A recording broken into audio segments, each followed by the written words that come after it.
What the fuck do you mean what am I talking about? Fuck you! Idiot, fuck you!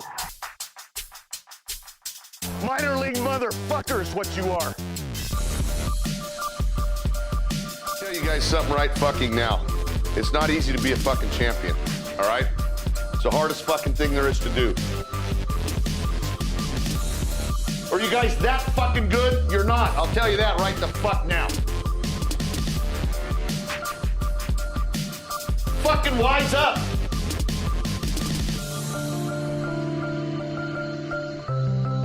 Buddy, go ahead and say what the fuck you want to say. I'm going to say what I want to say, and that gentleman right there is going to say what he wants to say. Welcome to the maiden voyage of 86, the Wally Backman Show. In just a moment, the star of the show, Mr. Wally Backman. My name is Bruce Jacobs.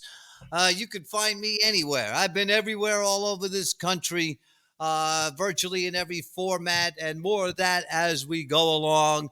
But I have a question for you, Wally, before we get into it and give the folks a little taste of what's going to be coming up on the shows, today's show and into the future. Here's what I want to know, Wally. It's been burning. I've been dying to ask you this question.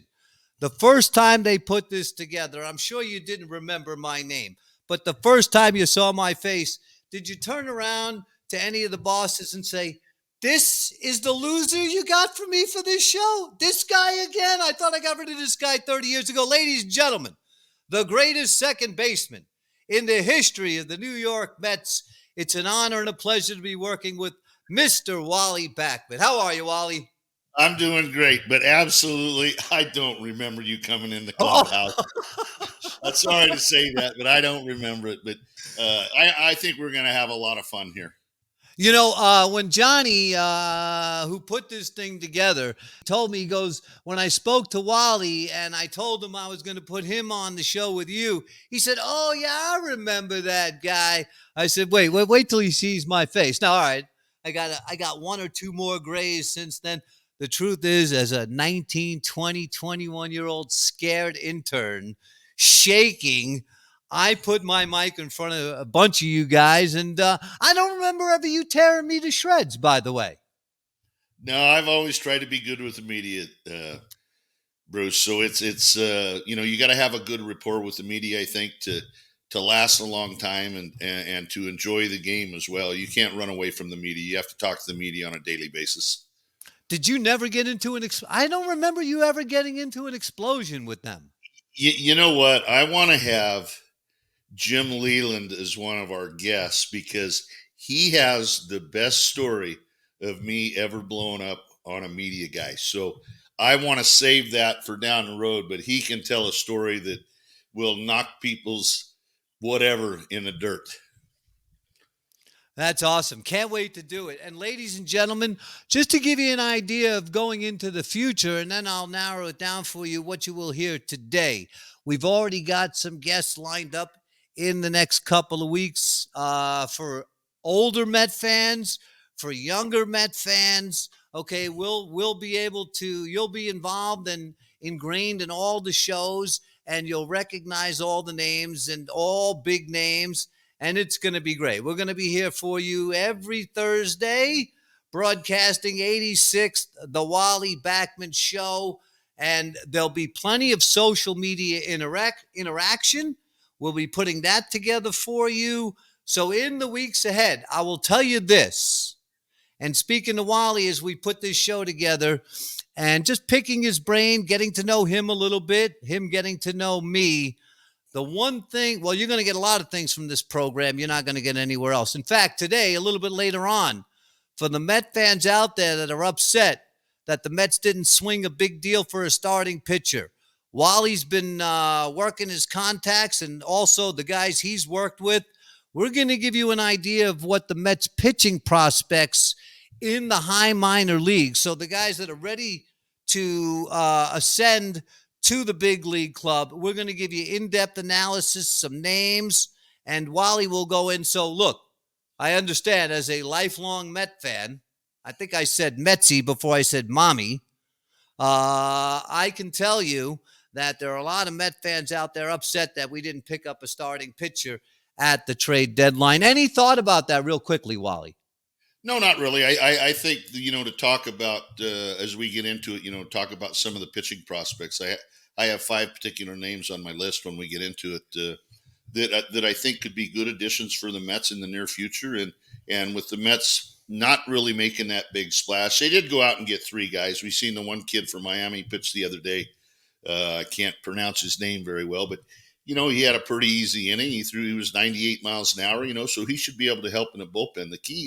The key for the Mets to be successful, they've been great since they've added a few guys, Iglesias, even Vientos. Vientos been a huge impact. This kid has worked so hard going back and forth, not making the team out of spring training and getting an opportunity, going down to the minor leagues and grinding it out and getting back to the big leagues. This kid deserves a lot of credit, and I was going to talk about this later in the show, but there's some names there that have really came on and turned the organization around at the major league level. And I know that there's only probably I don't think it's more than 12 guys that actually started the team on the roster. So, Stearns has done a great job, if you ask me. I mean, you talk about MVPs when you have only 12 guys on a opening day roster, you struggle the way that they've struggled and the way that they've played the last 22 games. A lot of credit goes a lot of different ways. Wally, the guy you were thinking about, the guy they picked up from Florida, Miami, Huascar Brazoban. And not a young Brazoban, guy, by the way. I can remember. Brazoban made his debut when he was 30. He made his major league debut, I think, at 32 years old. So not a spring chicken. Okay, folks, let me give you an idea of what you're going to hear on the programs today. We're going to go inside the Mets minor league system. We're going to bring you some of the best pitching prospects the Mets have, so possibly we could see them before the season is up. Wally's got full scouting reports on a handful of guys. We're going to do something a little different today. This is not going to be a Q&A program, just so you know. But today, just to give folks out there that have lost contact with you, I'm going to ask Wally a series of questions to start out the show. Just some different things, so folks can catch up with where Wally's been, what he's doing these days. I'm going to ask you the first question, Wally, which was, how does it feel to be a full member of the media now? Well, it's different. This is my first time, so I think I'm going to enjoy it because the questions that you can ask, you can get some controversy, you can get a lot of things from it, but there's always been questions that even when I was playing and even when I was managing and watching a big league game or whatever, questions that I would have asked that a lot of people that I see today in the media are afraid to ask those questions because they don't want to ruffle the feathers. So, I go back to the days of, Jack Lang, guys like that when he was one of the beat writers, and he was rough. He said it how he thought it was. And you just don't see the media do that anymore. It's more on a friendly basis. I think you still have to respect. Well, you definitely, as a player, as a coach, as a manager, you have to respect the media. There's no question about that. I think that I've always done that. That's why I have the rapport with a lot of the guys, the Harper, Clappage, a lot of guys that I had to deal with back then that were tough on players at times. But you got to be able to deal with the media. There's no doubt. Yeah, you played in a few cities, Wally. Would you confirm that the New York media, you also played in Philadelphia, which is known to have a vicious media. You played in Seattle, you played in Pittsburgh. But to me, New York and Philadelphia are the two cities. Which one had a tougher media to deal with? No question, it was New York. Without No it, it's not even close. Really? Yeah, it's not even close. Now, is it because those Philly teams weren't as good? I mean, obviously there was a lot of pressure on the Mets as they were building and getting better each year, 84, 85, and folks will have plenty of coverage. So for those who also love the past, trust me, we've got guests lined up and plenty of stuff on that. As you can see, I span it, okay? I go all the way from the franchise to, there's our two Hall of Famers. I've got Pedro down here. So I started watching the Mets really, Wally. I started really, really getting at it. My first game live was against the Pittsburgh Pirates with Willie Stargell and Roberto Clemente, et cetera, et cetera. That was the first game. My first real was the 73 World Series against the Oakland A's when that son of a bitch, Reggie Jackson, kicked our ass. Great player. That's why he's where he is today in the Hall of Fame. Hit 3 home runs. I think it was in game 5 or game 6. The Mets led that World Series 3-2. We needed one more win. And by the way, that team barely snuck into the playoffs. So for Met fans out there, it doesn't matter how you get in. It doesn't matter how much you get in by. The Mets rolled the big red machine and then took the powerful Oakland A's to 7 games. And Reggie Jackson just broke our hearts. Well, it was devastating as a 9-year-old, Wally. Devastating. Remember 86, we lost the first 2 games to Boston at home. And we were down 3-2 after we went to Boston, and we had to win 2 in a row, and we did it. So it can happen. It happens with good teams. Yeah, and by the way, you were a great team, and even more than Boston, you were down, correct me, you were down 2 or 3-0 in the 9th inning, game 6 against the Houston Astros with Mike Scott scheduled to pitch. He won the Cy Young that year. He pitched a no-hitter for the Astros to clinch the division that year against the San Francisco Giants, and it's alleged that he also was a major scuffer of the baseball. I remember I've seen video where I'm watching Keith Hernandez, and he's in the dugout. I guess somebody hit a foul ball, and then he's looking at it, and he's going like this. Yes, the ball is scratched. Was it really that obvious?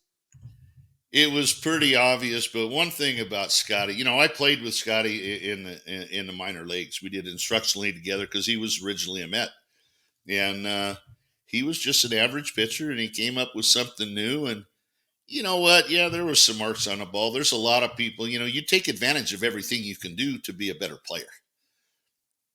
And hopefully you don't get caught, and Scotty did some things. He didn't get caught. Maybe the players caught some things, but the one thing about that series in 86 was there was a lot of players in our dugout that was intimidated, and I'm not going to say any names, and they know exactly who they are, that was intimidated if we had to face Mike Scott in Game 7.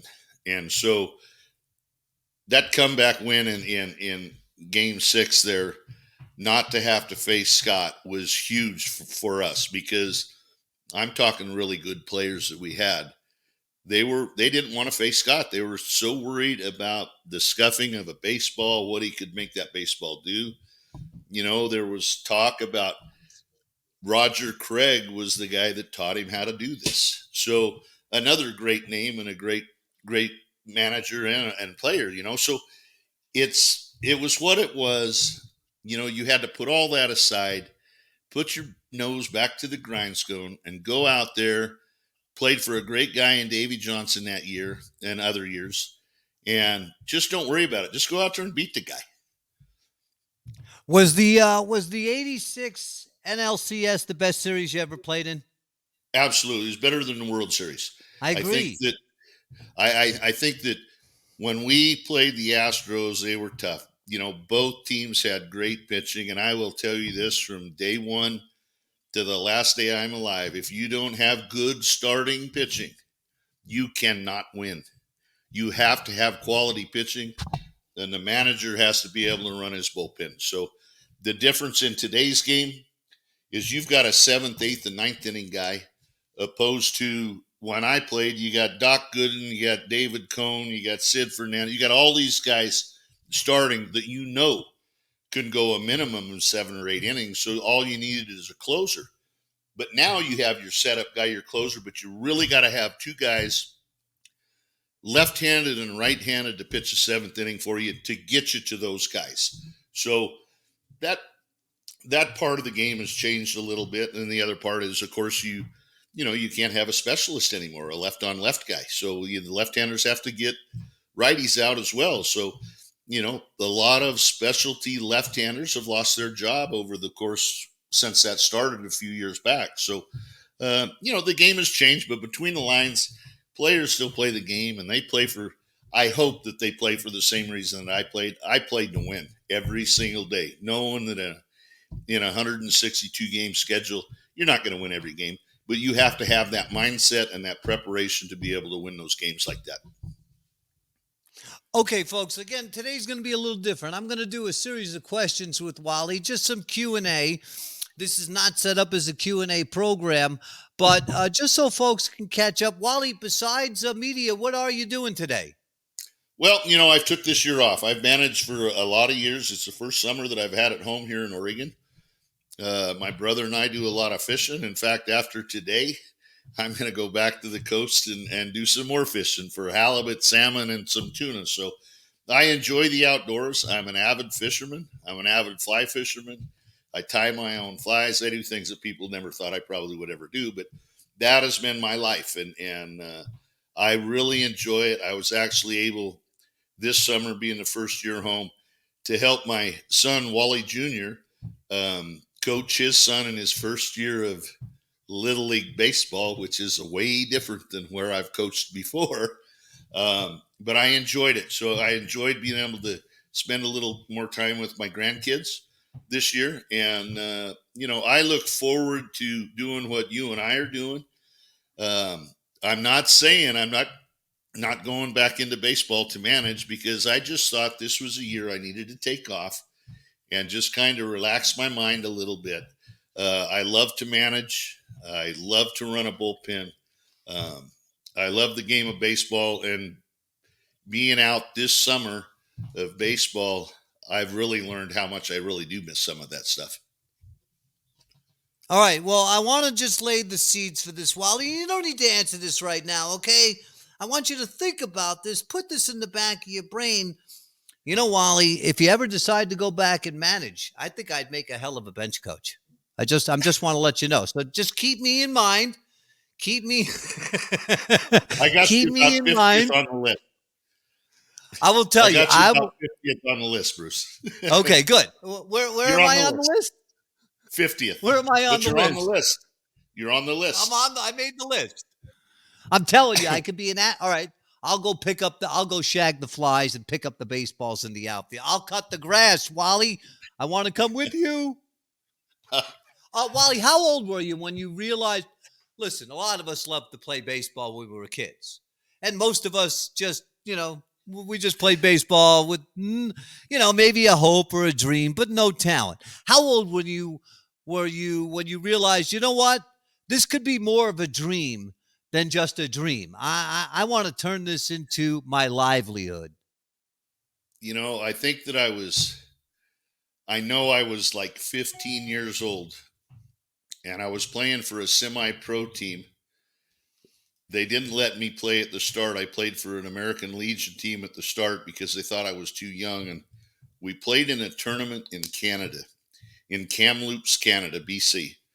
And I had a scout from the Yankees come up to me, and he says, we watched you play in this tournament, and we were really thinking of signing you. And I says, well, my dad is over there. And by the way, I'm only 15 years old. And the guy was like, what? And so from that day on, my focus was, I must be pretty good because these people are talking to me when I was 15 years old. So at that time, I had friends, family, people asked me what I wanted to do when I grew up, got out of school, whatever. And I says, I'm going to play in the major leagues. I'll show you that I was going to play in the major league. So from that point, from when I was 15, I was dedicated, believing in myself and thinking that I am going to play in the major leagues. And I can tell you that I had school teachers, a principal that was a lady I went to Aloha High School that thought, what this guy's dreaming. And, the best part was I proved him wrong. And, one of my most biggest memories was bringing my high school coach to the World Series. Him and his wife came to the World Series. They stayed with me at my house in New York, and he's still alive. Bill Love was his name, and I enjoyed every minute with this guy. Tell me this, that you think about it now, had you not been a Major League Baseball player or in Major League Baseball, what would you have done for a living? I have no idea. I have absolutely no idea what I would have done. It Did you would have have any been other something interests? you know, there really wasn't, I So it mean, it was was baseball and all only going to be my baseball for whole you. life has been sport. Bruce, since I was 17 years old, when I was the first round pick for the New York Mets, I can tell you this. I have never had a job outside of baseball since I was 17. And unfortunately, I'm 64 right now. That's a blessed life, Wally. That's a blessed Baseball's a life, great man. world. 47 years in the greatest game known to mankind. Absolutely. Yeah. And it's rare. I mean, I have to tell you, and I've told you this, I knew at 10 years old because I couldn't play. I sucked. Okay. If you threw it as hard as you could, sooner or later I'd tee it up. But if you throw it any softer than that, you're just gonna corkscrew me in the ground, man. In fact, over here, and I live in Arizona, Wally comes to you from the great state of Oregon. I had an opportunity, Wally, a couple of years ago. You may not remember this name, but when Billy Martin managed the Oakland A's, he had a pretty good I staff. loved Billy Martin. You do. You love Yes. Billy Martin. Yeah. What manager doesn't love Billy Martin? He had a staff. Many accused him, Wally, of running this staff into the ground. Matt Keogh, Norris, and I happened to, a guy lived in Arizona, was listening to my radio program, Bob Lacey, who was a starting pitcher on that Oakland A's staff. He invited me to come down to Scottsdale Stadium because, I was bragging one day how, I can catch up to, well, not anybody's fastball, but, a good fastball. He said, come on down.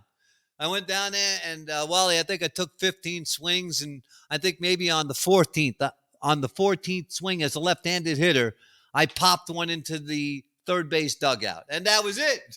And I realized I made the right choice. Put the microphone and put down the bat. Hey, hitting a round ball with a round bat, throw 95, 100 miles an hour is not very easy to square it up. Yeah. Can you try to, and I didn't ask you about this, can you try to give us, what did it feel like when you got that phone call that you were a first-round draft pick of the New York Mets? I was sitting in typing class in high school that I was flunking. And the lady that was my typing teacher ended up giving me an A when they set it over the PA system that I was a first-round pick for the New York Mets. I was excited. The scout that signed me, Marv Scott, was at my house by the time I got home from school.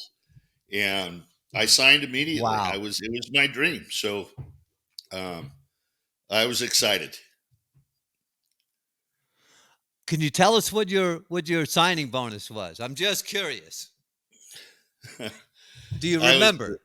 I know exactly what it was. It was $30,000 as a first-round pick.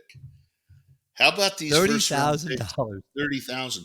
A first-round pick today, God bless them. They never have to work another day in their life. They're getting $7, $8, Right. $9 million. And whether they're good or bad, it God doesn't bless them. matter. It doesn't matter to me because baseball has come such a long way. I'm trying to think of the guy's name who really turned it around for the Players Association was Marvin Miller. And he really turned it around and got us into that free agency and all that type of stuff. But he made it a game for the players. The owners make lots of money, okay? But they didn't want to spend that money. And so Marvin Miller did a great job, I think, for the Players Association. I believe Marvin was the one that started it. There was a big part of getting the players what they get today. But it's well-deserved for the players. People will argue the fact that, these players make too much money, blah, blah, blah. But you know what?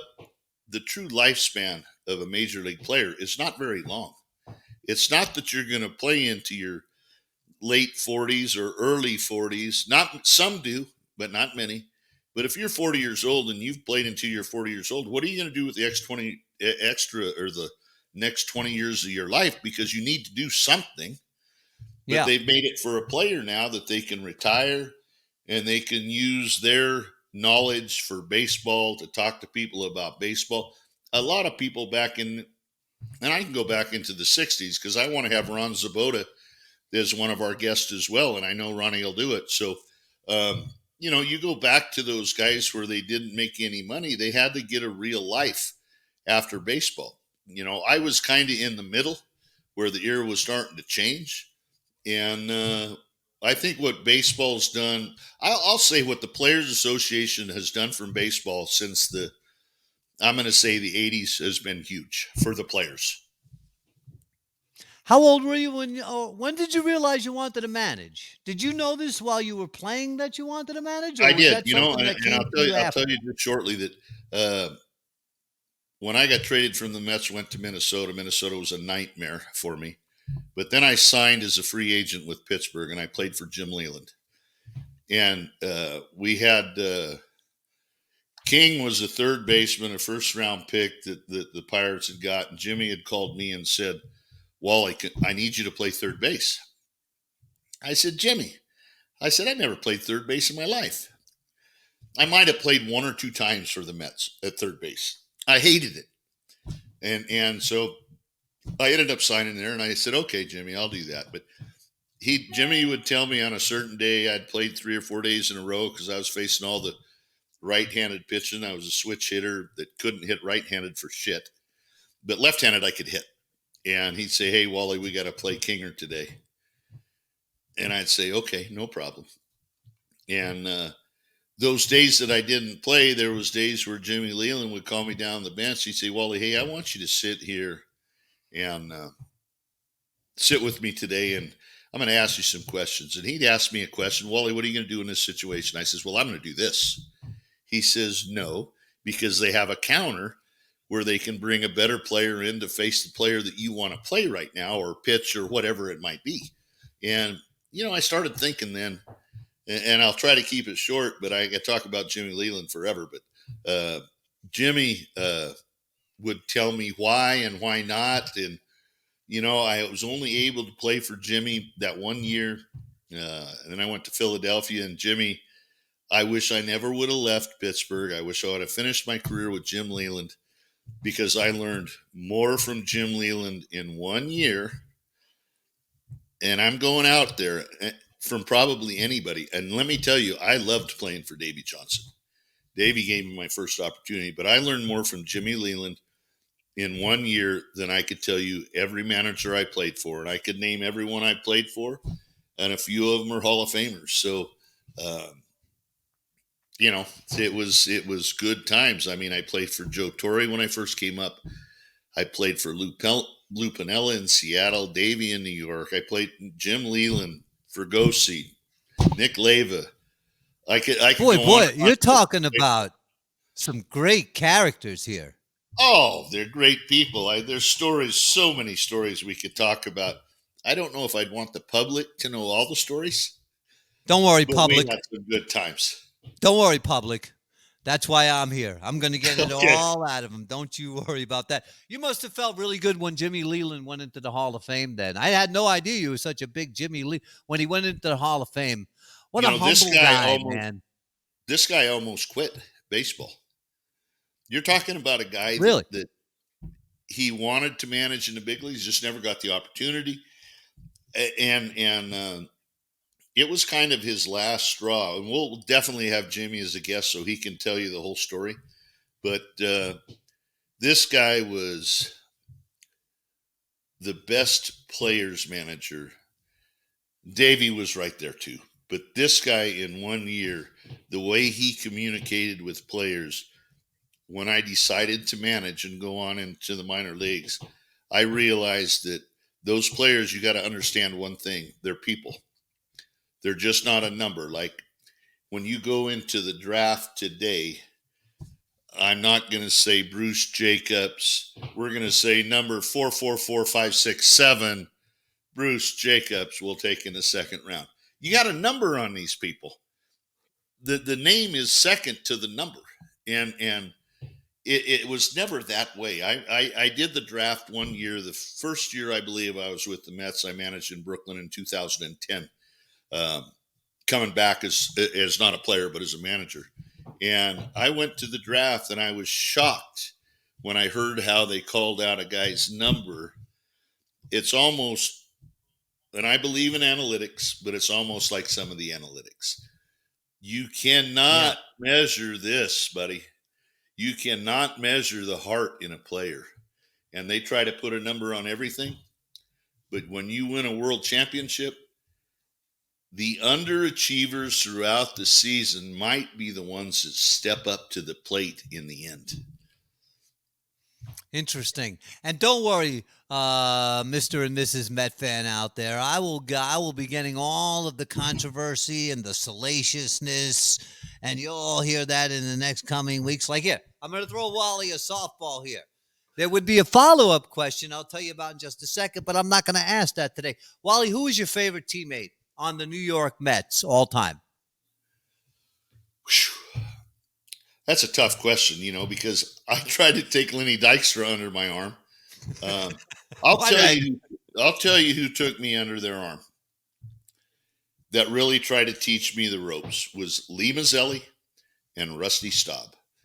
And God bless Rusty, he's gone now, but great guy. He taught me tricks about hitting, watching pitchers, and told me what to watch for on a pitcher, but he told me I could never tell another teammate what he told me.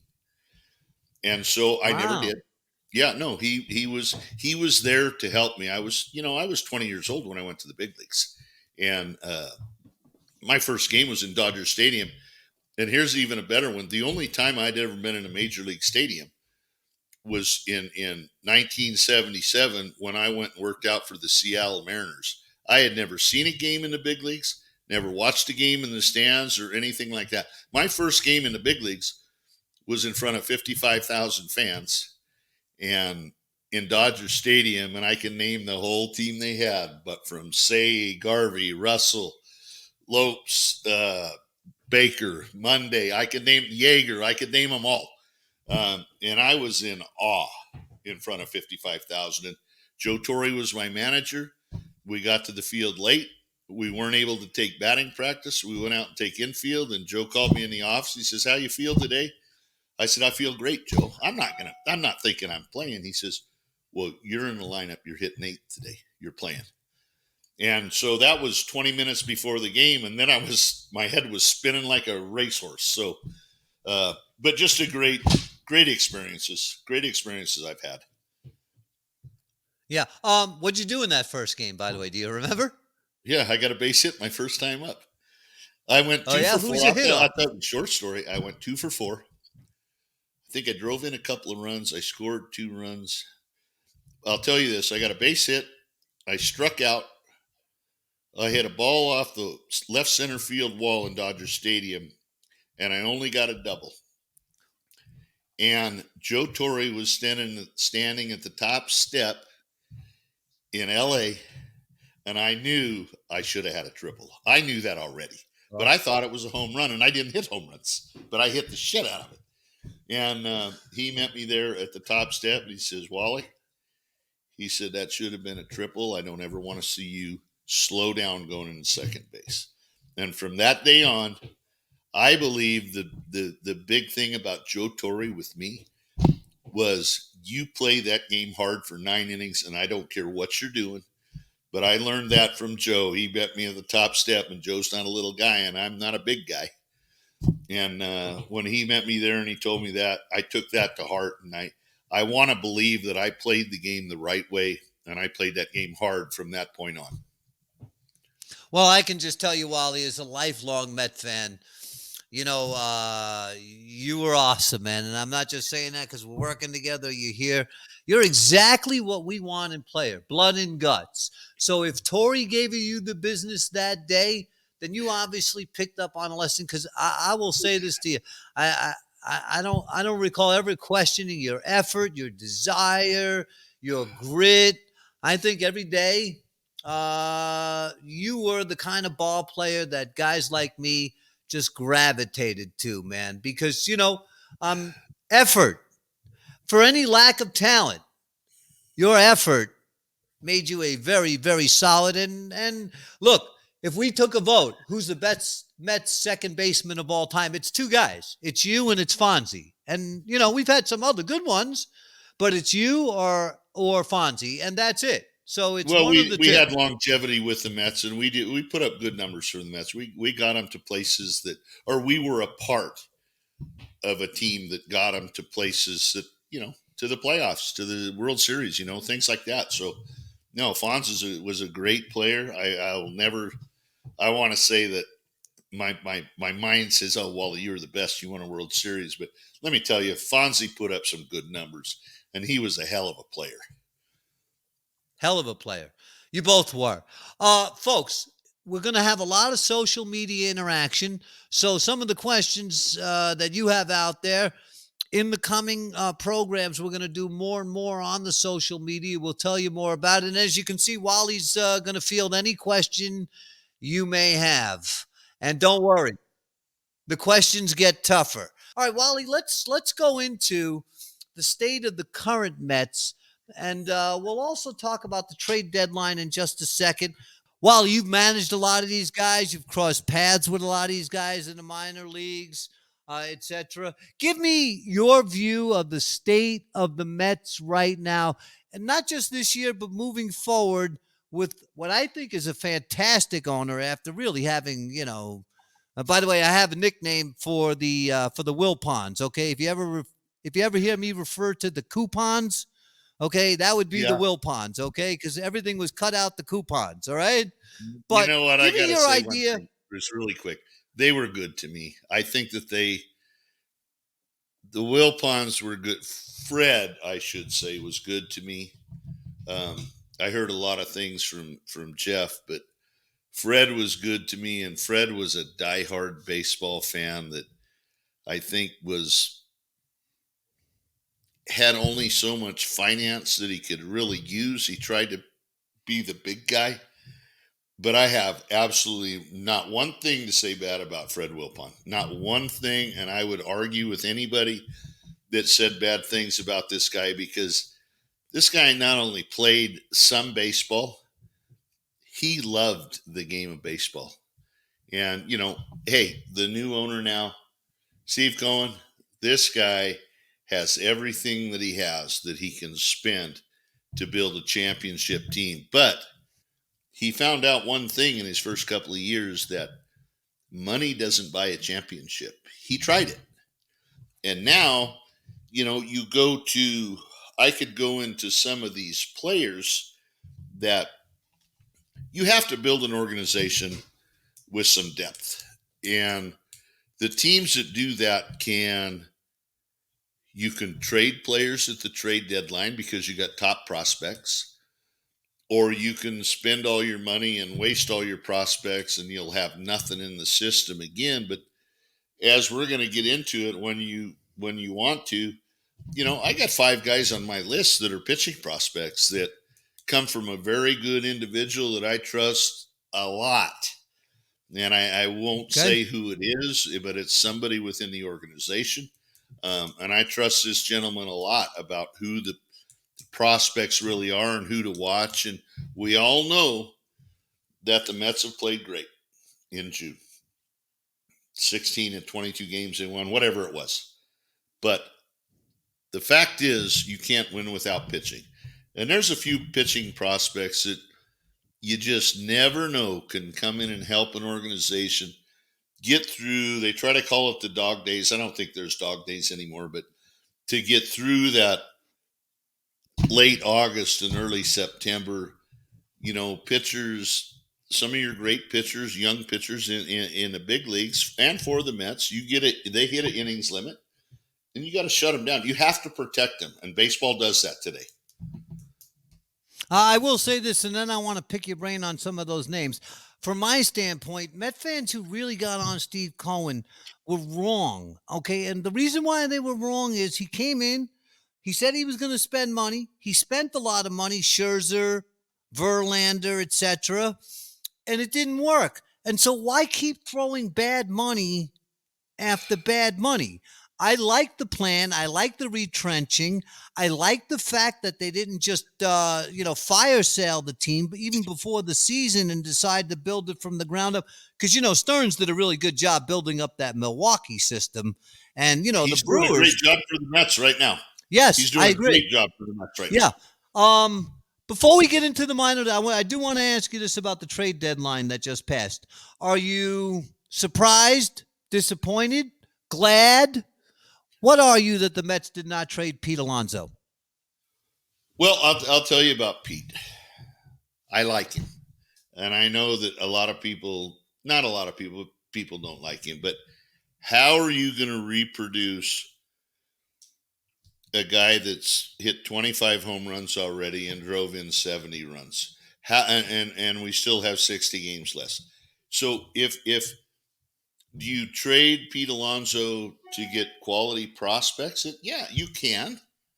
But my personal opinion is, and I know Pete, my personal opinion is he's a great guy in the clubhouse. He is an asset to the team. He's worked very hard on his defense. But can you make a change there? Who are you going to make your change with? I don't know. Is there a better player out there that's available? I think, we know Pete's going to hit 35 home runs. He's going to drive in 100 runs. Okay. So you have to score probably 700 runs in a course of a season to be a contender, wild card, whatever it might be. And that's 100 runs you got to make up for. So how do you do that? It's a tough question, and it's the toughest question is you give it to Stern, and that's what he does. And I think with only 12 players being on the active roster or the 25-man roster to start the season, and now they've made all these changes, I think it showed what this young guy, I call him young, I don't know how old he is, but he's not that old, but what he's capable of doing. I think it was probably the best move outside of players that Steve Cohen has done is hiring this man. I'm going to give you a little counter. I'm not crushed that the Mets didn't trade Alonso. And look, if you're a Met fan, you love Pete Alonso, okay? He represents the team with class, with dignity. He's great with the fans. He is a great Met. Now, putting that aside, any personal warmth feelings, this is business. This is baseball. I will say this, Wally. I think Pete Alonso has proven he's no Aaron Judge. And what I mean by that is this. In the last year of his contract, Aaron Judge, it was put up or shut up. And he put up 60 home runs. And Alonso, in the same situation, frankly, Wally, he has shrunk. He's having a very difficult season. I like home runs, but I'm not looking for home run hitters that are unproductive, 8 out of 10 at bats. Okay. And again, this has nothing to do with Pete Alonso, the person, as you said, and I don't know him. You do. I'm sure he's a wonderful guy, man. He has to be a wonderful guy, or he's the biggest fake I've ever seen. So I'm sure he's a wonderful guy. But baseball only. Now, the Mets are in the drive for the wild card, and I want to make the playoffs. So if you trade Alonso, there's a good chance the Mets could, frankly, fall apart. The shock of trading, your most popular player, your all-star. I get that. So I'm not terribly disappointed. But if they don't make the playoffs, I think they made a big mistake. Well, no, you could possibly be right, Bruce. And I'll tell you something about the game of baseball today. Lots of strikeouts, right? Right. Strikeouts kill rallies. Right. So, in my day, and I really like to talk about players of today as well, but the ones that don't strike out, they do not kill rallies. And with this lineup that the Mets have today, it's a dangerous lineup. But you do have Pete strikes out too much. There's no question that he strikes out too much. So he can kill a rally. But from my experience managing over many years, not at the major league level, but strikeouts kill rallies. So when you put the ball in play, things can happen. You can force the defense to make mistakes. We can get into it. That's one of the things that the Cardinals did back in the 80s with all that speed.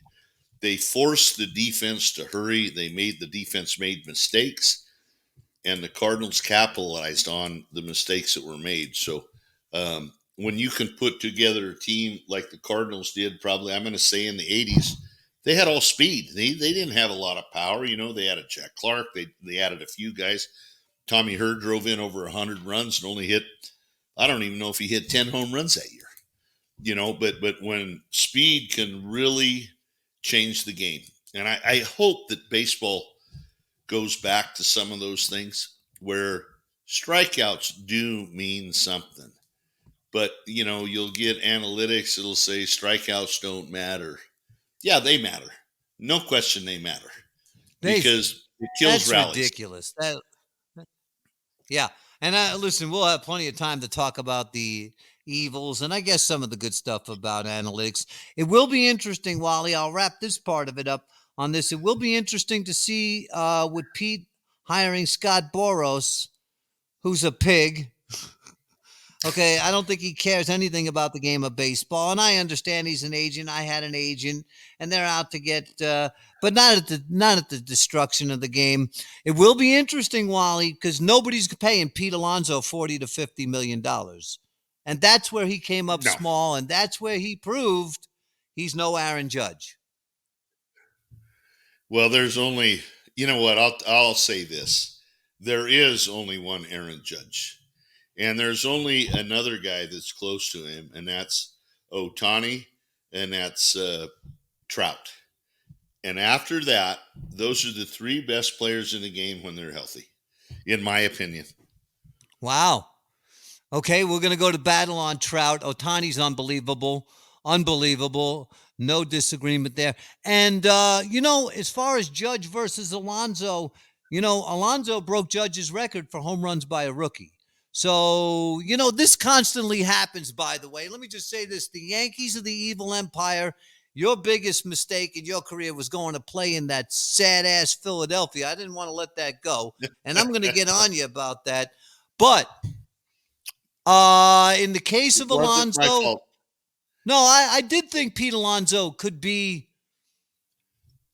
right there with Aaron Judge, and he's proven not to be.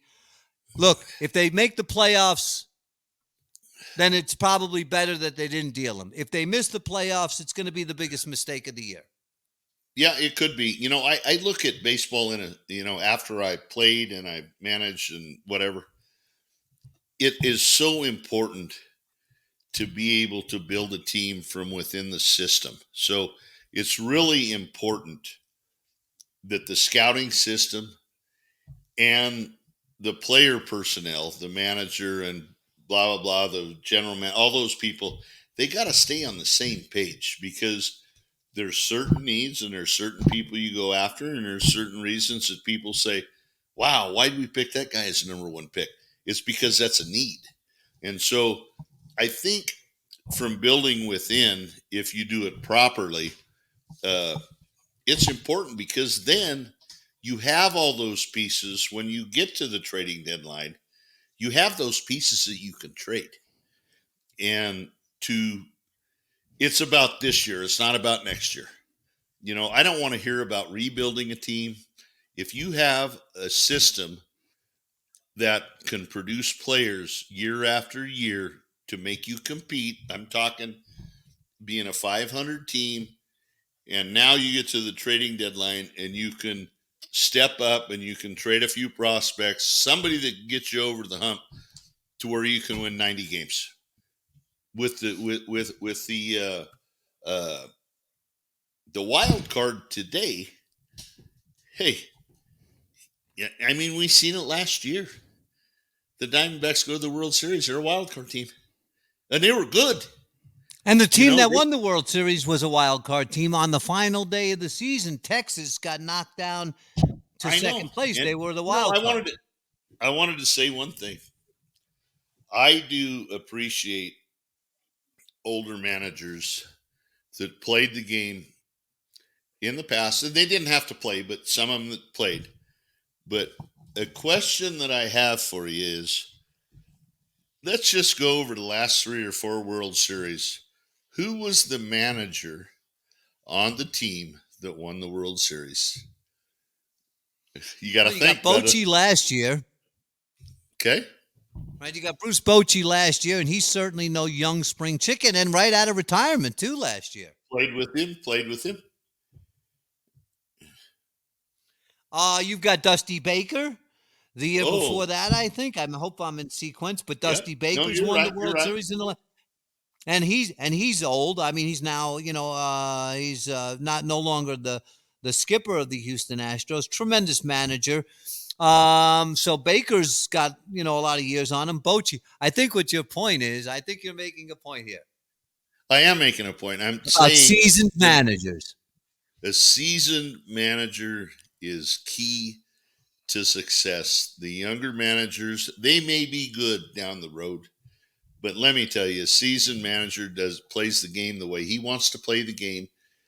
He's not being told, which a lot of them are told today, and I know that's a fact. But they're hired to run the game the way that they are, and that's why they were hired. But I look at the veteran guys that run the game today, and I mean, we can do a little research and talk about it next week, whatever. But these guys are special people. They really are special people because they know the game as a player and as a manager, and they've learned the young and they learned with the old, and now they've learned with the young. So they've been able to make changes through the course of their managing career, and they've done a great job. And Bruce Bochy's a Hall of Fame manager. There ain't a question about it. All right, Wally. Let's. There's two things I want to cover before we get out of here today. You talked about building a team from the system within. You've been able to go through the minor leagues, talk to your contacts, and the Mets made, they picked up a relief pitcher, Brazabon. They picked up Stanek from Seattle, another relief pitcher. He got hammered his first outing. He pitched pretty good his second outing. They picked up, I forget the kid's name, a couple of weeks ago from, was it Tampa or somebody? So they've tried to beef up the bullpen. Wally, give us Met fans who don't get a chance to see the minor leagues and don't study it as much as you do. Give us Met fans a couple of guys who you would be optimistic about so we could feel good about some. I mentioned this to you earlier. A couple of times in my Met lifetime, okay, they've had the staffs that were going to be the staffs of the century. DeGrom, Syndergaard, Matt. Had them all.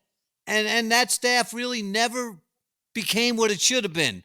Before that, it was Pulsifer and Wilson and Isringhausen. And then Izzy had a nice career. And Pulsifer and Wilson, played a little bit, but that staff was never lived up to its billing. So give us some real hope on the Mets minor league pitching and what you see there that we could see at Citi Field in the next year or so. Okay, well, I think that Citi Field has got a little bit of a look at Christian Scott. He hurt his UCL. He was 0-3. He was starting for him. ZRA was I think it's right at 4. I don't have the exact numbers, but this kid has promise. He's a big prospect. Brandon Sproat, if you look up this kid's numbers, he was in Brooklyn this year. He's in AA, and he's good. He's legit. Now, I've seen the Mets in the past when I managed in the minor leagues take guys out of AA and go, wow, man, you're rushing this kid. But I'm going to tell you what, when you look out strikeouts to walks, this guy's probably really legit. Dom Hamill, he looks good too. And you got Nolan McLean, another guy that they're starters, which the Mets need. they have a way of, sometimes there's always the unsung hero. Now, let's say the Mets get to the playoffs in the wild card. I'm not counting them out for not catching the Braves because the Braves have so many injuries. 9 games, So, huh? You think they could still? Well, you mean for the second? think Well, I'm for sorry, what for the they've- first wild card. I apologize, Wally. I was thinking of the Phillies. My bad. Yeah, no, I think the first wild card. I think Right. what they've done in July dictates maybe who this team is. And I hope that we have time because I'd like to get into why this team is so good now. But you also have, I think I told you this, Nolan McLean. These are all quality guys that, from my understanding, from who I deal with, and I deal with multiple guys, but they said these guys are prospects. And you know what? The most interesting guy. Oh, wait, I'm sorry. The most interesting guy is this Nolan McLean. This was a two-way player. And now he's strictly focused on pitching. He's got a big arm and a two-way player. I go back to, okay, let's say Bo Jackson. Great two-way player, and the fact that he played football and baseball. You don't get Otanis very often. Now, and this might be a guy that he's decided to focus on pitching, and I want to see it. It's hard to do both. Otani is a special guy, but if this guy decided to just pitch on, and I looked at his college numbers, and he had some power. But I think if this guy is as good as I'm being told, he's the sleeper in the whole thing. His numbers are not very good this year. But I am told it's a power arm. He's got good stuff. And if you can focus on one part of the game, which would be pitching for this guy, I think he's going to be a lot better. So he's kind of the sleeper in a bunch. So my point is the Mets have prospects. They have guys coming. I don't know where they rate on the prospect sheet for the Mets, but I'm dealing direct with front office people or coaches or whatever it might be about these guys. And I'm trusting what they've told me. So, I look at these guys and go, okay, there's a little bit of depth. Need to bring a guy up for a couple of starts or somebody to fill that spot to where he's going to give you hopefully a quality start and not get blown out in the first or second inning and the game is over, because it happens in baseball every day. But there's some good pitching prospects that they got, which is accountable. And I'll say this forever. It is about the scouting system. And most people, when your scouting system gets in line, or vice versa, with the coaching system or the front office, whatever it is, and you trust each other, you can create a dynasty. But you have to be on the I'll say same this page. too for Met fans. The Sanger's out for the regular season, but they have not ruled him out for the postseason. There's a good chance if the Mets make it. The other thing, Wally, that I love is the fact I love this Buto kid, man. This guy has got one of the nastiest changeups. He's back He from showed a it couple the of other months. day. He threw 3 innings the other day I think they're setting him up, Wally, to put him back in the rotation. That's why they stretched him to 3 innings just a couple of nights ago. And I think we're going to see Buto back in the starting rotation real soon. Well, you know what? He can be a quality starter, and starting pitching for the Mets is in need right now. You know when you look at going to the playoffs, going to wild card game, who's your number one guy to win that first wild card game? But you have to have quality pitching if you want to go length into the postseason. You better have 2 or 3 really good starters. And, Singa would be huge he thing pitched coming. so good the other night, too. And it was like nothing. While he was a pop-up that he wasn't even involved in. That's the Met luck, by the way. He's walking off the mound. Next thing you know, he's on the ground. Yeah. No, It was awful, just awful. no, And he I know. pitched a really, You know really what? good game. It's funny, Bruce, because you know what? I was the only person in my house in 1969 at 10 years old, um, with one TV that was rooting for the Mets to win the World Series. And the rest of my family was rooting for the Orioles. And I was like, I wanted to say, fuck you, but I couldn't say that. I was only 10, so I rooted for the Mets way back then. So, and you know what? I still root for them. I got lots of players that I coached there, lots of players that I wish were still there to create a dynasty. We lost to Grom. Harvey had his issues. Matz has gone. We just don't have them left. We thought we had a pitching dynasty coming. And how about Thor, Wally? How about Syndergaard? You talk about, Harvey has his personal demons. Matt's had injuries. DeGrom. Power arm, had some issues. But how about Syndergaard? There's 100. Man. Over 100. You talk about a guy. You learn things about players that, and I don't want to really throw Noah under the bus. I had him. But this kid, I believe, really never had a father figure, which I think it affected him.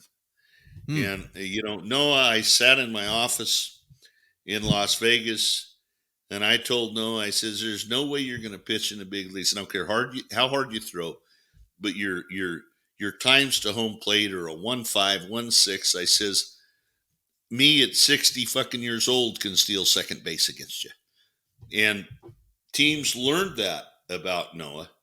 So, but my bottom line is the kid came in crying to me in my office, and I hope he would admit it, because I would like to have him as a guest. And he told me in spring training, he says, Wally, I worked so hard on speeding up my times to home plate. So I had an impact on this guy. And I do really want to see this kid become somebody again, because he definitely has the ability, and I think he has the mindset. Yeah, I'm going to say this to you, Wally. Screw Noah Syndergaard. He fucked us over. Okay, we offered him 18 plus million, even though he missed the entire season with an injury. We offered him 18 plus million. He took like 3/4, and I'm not sneezing at $750,000. Okay, right. But you owe us a little. To me, you owe a little something, and he took like $700,000 more to go to Anaheim. Okay, stabbing us in the back. If we have him on as a guest, great, but I'm not happy with him. Yeah, no, he made a mistake. I mean, everybody makes a mistake. It doesn't matter what you do in life, but everybody's going to make a mistake. And I bet you if we can get Noah Syndergaard on there, on our show, I think that he'll say, you know what? One of the biggest mistakes I made was leaving the Mets. Okay, now if he says that, then he's back in good graces. So you tell him to come on here. And I think he would. I know the kid. I had him for a whole year, all right. A year. I mean, he's a nice kid, but he really stabbed us in the back. Yeah. I want a winner on the field. If he comes on here and apologizes, I want a winner on the field. If I'm managing, I want a winner on the field. I don't have to like everybody. I just need everybody to give me 100%. That's every true. day of every inning. You're never going to like everybody on a 25-man roster as a player, as a teammate, or as a manager, or as a coach, because everybody talks and they talk about it. But you have to respect them for what they do, but you never have to like everybody. You got to put the best product on the field.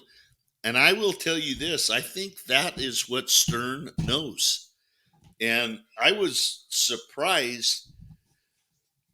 I know he's from New York, but I was surprised when they hired him. I didn't think they would ever get him, but I see why they did. This is why I give Cohen so much credit, because this guy, like I said earlier, 12 players on opening day roster. They sucked. And now they're a fucking contender. Why? Don't tell me it's all about the players, because it never is. It's about what Stern has done to change the face of this team. You and I talked earlier today We've gone over some of the information we want to do, and I'm not going to say my names yet, but if we have time to talk about the Olympics, and hopefully Marsh can. Oh, I got something for you. Yeah, we're going to wrap up with that for sure, Wally. A little fun thing based on the Olympic Games. I can also see this, Wally. We have already had some pretty good disagreements on some of these players. You're obviously a big Trout guy. I'm not. Okay, and so these battles and these debates will go on into the future. Now, last thing today, Wally, in honor of the Olympics and the United States once again kicking ass. Okay, Yes. doing very well in several sports. We're going to do the Olympic medals in 2 different categories. Major League. You hear that music? Oh, listen to that, Wally. Now, that music right there will get the hair up raised on your skin anytime. Wally, I've got 2 different categories for you. Olympic medals, okay? All right. First category, Wally. Give me your bronze, your silver, and your gold medal, National League, in the fight for the playoffs. Who are the 3 biggest fraud teams that are in the fight for the wild card? In order. Okay, I'm going to say for the bronze that I picked the San Francisco Giants, and I'll just make it really brief and tell you why. They're 15th in the major leagues in hitting, and they're 22nd in pitching in the major leagues. So they're not good enough to get to the playoffs. They don't deserve to get to the playoffs. They have issues. Okay, my silver medal goes to the Pittsburgh Pirates. And the only reason that it goes to the Pirates is there a chance? Maybe there's a little bit of a chance, but they're 25th in hitting and out of 30 teams in the major leagues. But they are 7th in pitching. So, pitching can change the game a lot. Pitching is what you have to compete in postseason. But my gold medal, meaning the worst, is how could you pick the St. Louis Cardinals? I know they're only like a half game out, but they're 13th in hitting. They're 16th in pitching. They're in the middle of the pack. The middle of the pack don't win shit. So that would be my gold medal for those guys. Gold medal fraud team that won't make it, the St. Louis Cardinals. You think they're a fraud? St. Louis Cardinals will not make it. I'm putting them number 1. I know we went backwards. Pittsburgh is – I love Pittsburgh. I played in Pittsburgh, but I just don't think they're good enough to beat. I mean, we look at who's in the – right now we got the Braves. We got the who Padres. Do we got in the top 4 pitches? Braves. Spot. You got the Braves, Padres. The Mets were a half game. It's Braves, Padres, Diamondbacks. Then the Mets. Are pretty good. So I will say this. I think that this trip to the West Coast for the Mets is huge. And I really believe in chemistry, and I think I'm almost going down the list that some of the things that we mentioned to each other, I think this is their spot, because when they come home, it's tougher schedule. And then they got to go back to the West Coast. Yeah, 2 trips to the West Coast, and they come to Arizona here at the end of the month, end of August. Yeah, Can't wait.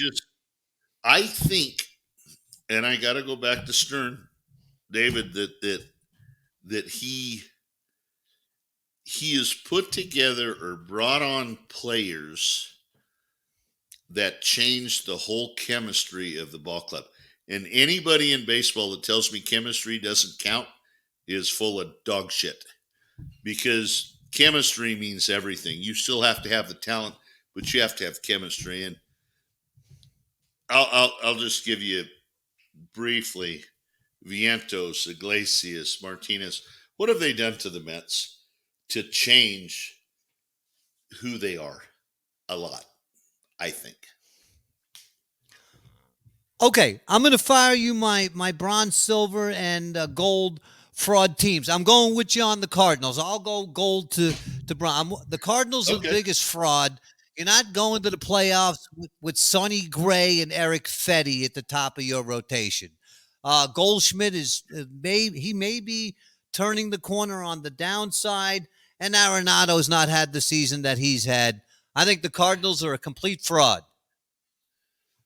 You know what? I agree My with you. second. Let me tell you, Sonny Gray's a good pitcher. I'm not going to say that he's a bad pitcher, but He's a good I pitcher. go back to AAA, and he was originally with Oakland there, and Sonny Gray. They let him pitch, and he's their big prospect. They let him pitch. In the first inning, we scored 6 runs off the guy, and they called the game.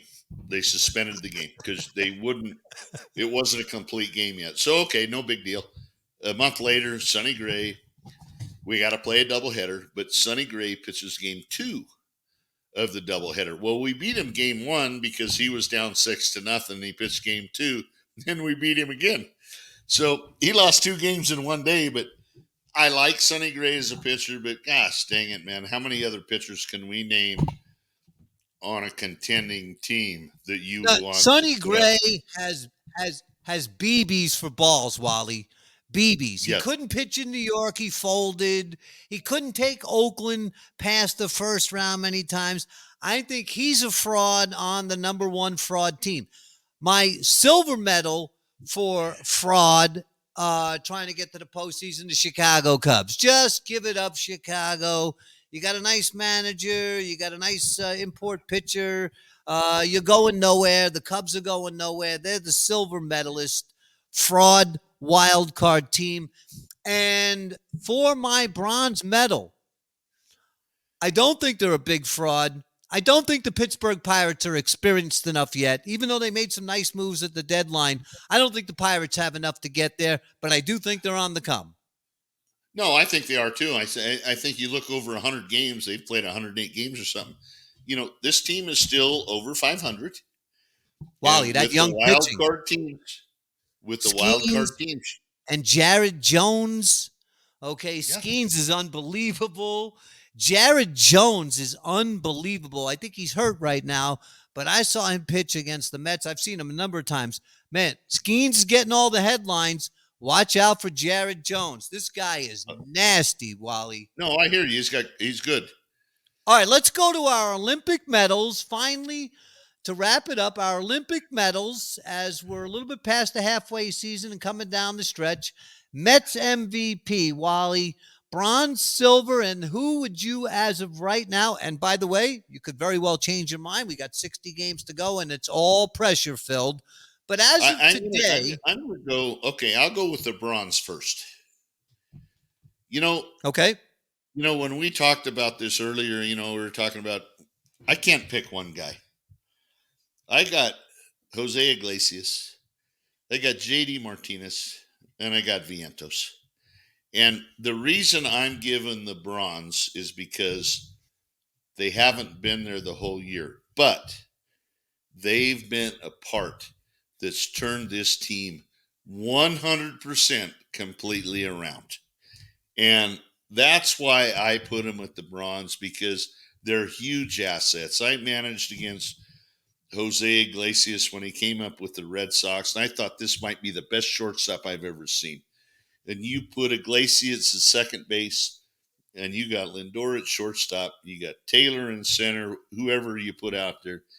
You have to build a team through the middle to win a championship. And that's what they've done. Alvarez is good behind the plate. He's learning still. He's got some flaws. I love the guy because he plays with energy. Oh, he plays with great passion. I love those 3 guys. JD's an older player. He brings leadership to the clubhouse. Iglesias brings leadership, but he brings chemistry. He's funny. He's fun to be around. Okay, listen. You're a member of the media now. Stop with the hemming and the hawing and the hedging. Who's the gold medal winner, MVP right now, the New York Mets? The gold medal guy. Lindor. Okay. I'm going bronze. I'm going Lindor. By the way, love the power and a tremendous shortstop. The average needs to come up a little bit, but the defense, he plays every day. I think he gives it all he has. I think he's all about the W. He's going to get my bronze. The silver goes to J.D. Martinez. The Mets started pounding the baseball. Marte got hurt. J.D. stepped in. Of course, he missed the first, 4, 5, 6 weeks. Man, his power to the opposite field is impressive. He is a great offensive baseball player, but unquestionably, Wally. And this is why the media is a joke, and I include myself in that. We do predictions. There isn't one person walking the earth today that would have told you that Jose Iglesias, 14 years in the big leagues, is going to come in and save the Mets. Nobody would have ever told you that. I'm telling you, this guy's the MVP, Wally. No, I get it. I gave the silver to Brandon Nimmo. I had this kid. He's putting up big numbers. You're talking about a guy that was a leadoff hitter, and they turned Lindor into the leadoff hitter. To go first to second and do the things he's done, this kid's leading the team in RBIs, I think. So, I mean, hey, they have a solid lineup. Pitching is the key to success. I agree. When you have a lineup the way that they have it, they got a chance. I agree. All right, ladies and gentlemen, that'll put a wrap on today's program. I want to thank our producer, Marsh, back in the studios. And from Soundville Media, LLC, it's 86th, the Wally Backman Show. And we'll see you next week.